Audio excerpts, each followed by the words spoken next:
Ulele Pitam breakfast ku 104.1 the pumping beat of gas. Namuhle hashtag change your thought, change your mind ifike kanasi isikhathi la kufuna sikhulumisana nabo ngani maphost. Washo ukuthi utosipake ama financial principles. Lesitowasebenzisa bashumayele kakhulu. Bashumayele from Sunday school, bashumayele esikoleni, bashumayele emabhasini. Mara ngasasiva, asiva manje ngathi bakhulunywa ngezinto zemali. Siva kahle ke ubosibona kupheleni kwenyanga ukuthi nemphathi uyabona ukuthi labantu bayajika lapho. Uyayibona mina ke ngikwamukele la msakadweni kunjani?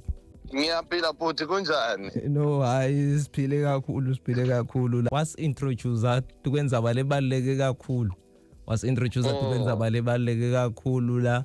Wasipha ne-car. Ngasho ngathi mina nayi imoto. Siyaphiwa phela la. Siyaphiwa so siyaphiwa enovela uthengisa imoto washo ukuthi no sister ayithola njani ke la. Namhla yini lo sipha yona ngento ekuthi sipha i-house namhla ngathi I don't know. Usipha namhla. No, ngiyabingelela futhi kuwe but Prince Valley kanye nebalaleli. Ngiyabonga kakhulu ukuphinza ungiphe nalithuba ngiphinze ngikhulume nebalaleli. So namuhla i-financial principle lengifuna ukuthi sibukane nayo in detail. Ngile financial principle ye-car but sibuka imagine it kule financial principle ye-car because njengoba abalaleli ngakhuluma ukuthi nginelibhuku leliphumile lelikhuluma ngayo le financial principle ye-car. And car lapha ebhukwini kumele imagine it.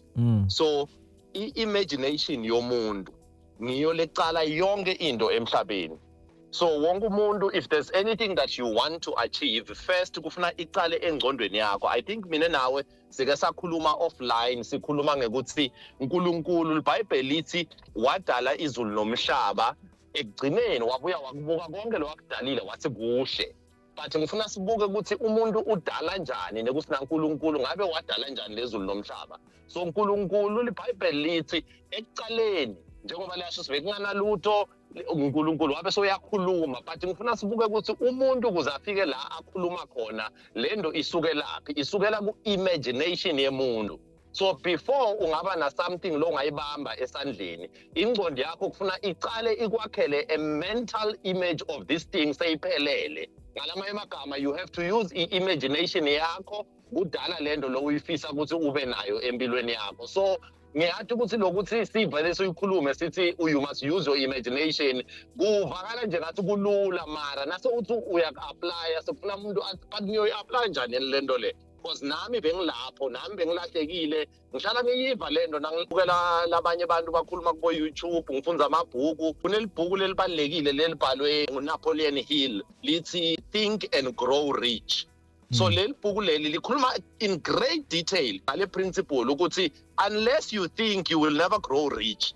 Mara umuntu ngabe ucabanga kanjani kufuna sibokucala understand ukuthi umuntu ucabanga kanjani uma sikhuluma ngeimagination yemuntu. Sonke abantu sicabanga in pictures.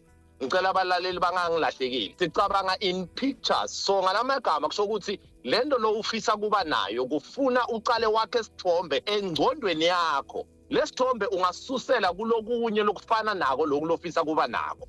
Mhlambe njengamanje ufisa imoto. Kuze kuthi ukuthole ubambe imoto kufuna ube nesithombe semoto and ube specific ngalento lo uyifunako. Uyabona ufuna udefine icolor yale moto, udefine iengine yale moto so that noma ngakuvuse ebusuku ngithi wena yini lo uyifunako ungitshela ukuthi hayi mina ngifuna iPorsche 911 Turbo S le yellow kumele white. So iproblem yethu size sihluleke ukuthi siyakhe le imagination ukuthi to letiningi leti hlangahlangene and leti competako.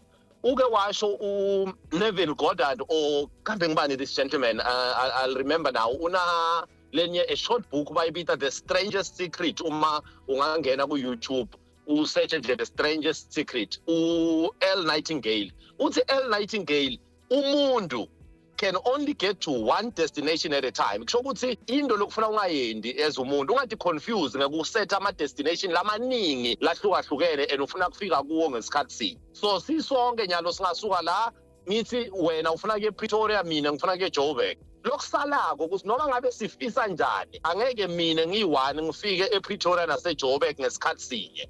I can only get to one destination at a time. So kufuna ubambe yinye into ngesikhathi sinye, uyibeke ku-imagination yakho, ubuilde lesithombe sayo seyiphelele, uyibone ngayo yonke indlela, ngemakhala, ngawo wonke ama-angle, nakuyimoto uyive the way isounda ngayo le engine. Ubambe lesithombe leso usibuke daily.